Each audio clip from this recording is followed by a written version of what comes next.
Consta no sistema da Justiça Eleitoral que o recurso foi julgado na sexta-feira e o acórdão provido. Nós não tivemos acesso ao teor do acórdão, mas ele deve ser publicado nos próximos dias pelo Diário Eletrônico. Marcelo havia sido condenado à prisão em regime semiaberto em julho de 2019.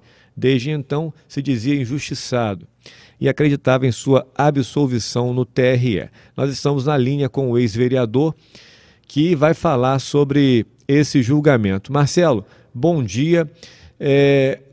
O que você analisa com base no que decidiu o TRE em relação ao seu processo? Porque havia uma condenação em primeira instância por crime de falsidade ideológica eleitoral. Aqui você atribui essa reviravolta toda por unanimidade, o TRE te absolver depois de uma condenação. E qual a análise que você faz desse processo? Bom dia. Bom dia, Vinícius. Bom dia, Paulo André. Primeiro eu queria agradecer a vocês aí pelo espaço, né, pela oportunidade de estar falando aí com a cidade, né, com seus ouvintes, e dizer que desde quando saiu a sentença, uma sentença que eu não esperava. Por que eu não esperava essa sentença condenando? Porque o Ministério Público de São Francisco, né, o promotor, né, da nossa comarca, o promotor titular, né, da nossa comarca, foi ele quem deu início a esse processo, né, foi o Ministério Público que solicitou, né, essa abertura dessa ação criminal, e ao final, né, das audiências, ao final de ouvir as testemunhas em juízo, né, quando a gente chama de alegações finais, quer dizer, o final do processo, o Ministério Público ele entendeu que não havia crime e pediu, né, que pudesse me absolver. Então o Ministério Público de São Francisco já havia, lá no início do processo, feito o pedido final para me absolver. No seu caso, Marcelo, foi aquele cruzamento de dados do governo federal do programa Bolsa Família? Teve ligação também com aquilo? Teve. Na verdade, o Ministério Público, quando a Receita Federal ela fez um cruzamento de dados das pessoas do Bolsa Família com o sistema de doação para a campanha eleitoral em todo o Brasil, quando cruzou esses dados, verificou que tinha algumas pessoas que eram do Bolsa Família que doaram para a campanha eleitoral, para as campanhas eleitorais. Isso é no mínimo curioso, né? Porque como que a pessoa é do Bolsa Família e doa para a campanha eleitoral? Só que a campanha eleitoral, ele tem dois tipos de doação. Ele tem a doação de dinheiro, a doação financeira, que aí seria estranho alguém que é do Bolsa Família doar dinheiro para a campanha eleitoral, o que não foi o meu caso. E existe um outro tipo de doação para campanhas eleitorais, que a gente chama de doação estimável em dinheiro. É a doação do serviço.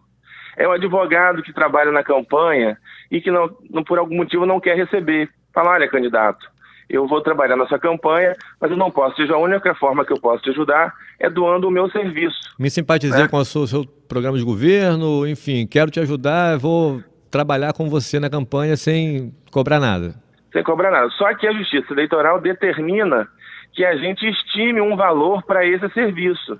Então, por exemplo, o advogado na minha campanha não cobrou. Eu tive que estimar um valor, se eu não me engano, na minha prestação de contas, de R$5.000, que seria o serviço, se eu fosse pagar o advogado, quanto eu pagaria. Isso aconteceu com essas pessoas do Bolsa Família, que doaram para a minha campanha o serviço. Foram trabalhar como voluntárias na minha campanha, foram me ajudar. Como eu precisava registrar essas pessoas na campanha, eu, através do contador, né, de quem cuidava dessa parte de contabilidade, para registrar essas pessoas, registrou a doação do serviço dessas pessoas que estavam também no programa Bolsa Família. Então, o próprio promotor, na audiência, comentou que a Receita Federal não fez essa divisão, quando cruzou os dados, não fez essa divisão do que era doação de dinheiro e do que era doação de serviço. Porque uma pessoa que é do Bolsa Família, ela pode muito bem querer ajudar um determinado candidato com o seu serviço. Ajudar a distribuir um santinho, ajudar a segurar uma bandeira, né? Agora, em troca, mas na sua prestação de contas ou na sua campanha, não teve, então, nenhuma troca de benefício? A pessoa vai te ajudar a entregar santinho ou ser o seu cabo eleitoral receberia um benefício de alguma coisa do tipo cirurgia ou, enfim, óculos? Não houve nenhum benefício como contrapartida no seu caso, não, né? Então, quando houve audiência, né, em São Francisco, todas as testemunhas de acusação, ou seja, as testemunhas que serão da acusação a mim, né, foram as 5 mulheres que trabalharam e foram arroladas no processo como testemunhas de acusação, disseram em juízo que todas elas foram voluntárias, né? E não receberam nada em troca. E não receberam nada em troca. Por conta dessa audiência, por conta do que essas pessoas falaram em juízo, o Ministério Público de São Francisco, ao final, após essa audiência, pediu, né? Eu lembro que o promotor ainda fala assim: as testemunhas falaram categoricamente que foram voluntárias e, portanto, não há crime. Então, peço que absolva-se o réu por justiça, né? E, de forma assim, eu, sinceramente, naquele dia 4 de julho, se eu não me engano, foi 4 de julho, eu fui pego com muita surpresa, porque o meu advogado e todo mundo, a gente já achava que o processo tinha praticamente se encerrado, porque com o Ministério Público dando esse posicionamento, com o depoimento das testemunhas de acusação em juízo, todo mundo a meu favor, eu achava que a sentença em São Francisco seria alguma coisa acompanhando que o Ministério Público, que era o dono da ação, né, que era quem pediu para abrir a ação, tinha solicitado. Bom, uma vez então o juiz entendendo diferente do Ministério Público, você foi condenado. Aí o processo subiu para o TRE. No período em que houve a defesa no TRE, me parece que você contratou outros 2 advogados para auxiliar na defesa do TRE, doutor Wilson Júdice e o ex-desembargador Herbert Cohen, né? Não sei se a pronúncia é essa. Cohen. Aí eles lá, nas alegações, se defrontaram com o Ministério Público no âmbito, né, da Justiça Eleitoral do Estado, né? Exatamente. E o que o Ministério Público Eleitoral, no âmbito do Estado do Rio de Janeiro, alegou lá, também seguiu a tendência aqui do Ministério Público local? Você sabe dizer se o Ministério Público vai recorrer dessa decisão? Essa decisão foi contrária ou a favor do Ministério Público Estadual? O Ministério Público do Estado do Rio, o Ministério Público Estadual, né, que é o Ministério, a Procuradoria Regional Eleitoral, que fica no TRE, também seguiu o caminho do Ministério Público de São Francisco, pedindo a absolvição porque não encontrou provas, né? Então, o Ministério Público Estadual acompanhou, a decisão foi favorável, né, pedindo o provimento do acordo, ou seja, aceitando o nosso recurso, os nossos argumentos, né? E isso também nos ajudou muito. Porque... Então, provavelmente não haverá por parte do Ministério Público um recurso, né, na instância superior, né? Não, porque a decisão do TRE é igual ao que o Ministério Público Estadual solicitou, né? Que é o provimento do acordo, ou seja, aceitar os recursos da nossa defesa. Agora, Marcelo, esse processo tem outra frente aí de acusação ou é só o Ministério Público? Não, é só o Ministério Público que havia feito não houve nenhum advogado que interpelou com uma como que chama? Petição, entrando junto com o Ministério Público, nada disso não? Não teve não. Bom, uma vez você absolvido, isso dá um alívio muito grande, né? O que eu falei na internet, Vinícius, a gente sentir a sensação a angústia da injustiça, né, porque quem teve o trabalho, né, de ler a minha sentença, né, ler minuciosamente, com cuidado, vai ver que a sentença tem vários erros, né? Um dos erros é que o juiz da comarca, ele coloca que eu, na sentença, ele diz que eu fui candidato a vereador e que na eleição de 2016, o TRE, o Tribunal Superior Eleitoral, o TSE, havia feito uma resolução colocando limite de gastos. Isso é verdade, né? Agora os candidatos têm limite de gastos. Candidato a vereador em São Francisco, se eu não me engano, na época foi R$13.000, né? O candidato a vereador em 2016 só podia gastar R$13.000 e alguma coisa. O candidato a prefeito era 280 mil, alguma coisa assim.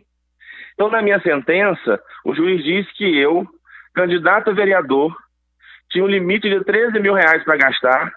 Eu tive que encontrar uma forma de burlar esse limite. Mas como que eu precisava burlar um limite de R$13.000 se eu não fui candidato a vereador? Eu fui candidato a prefeito. Isso está escrito na minha sentença. Na minha sentença, Vinícius, tem, se eu não me engano, 4 testemunhas que estão na minha sentença, testemunhas de acusação, que não estão no meu processo, não são do meu processo.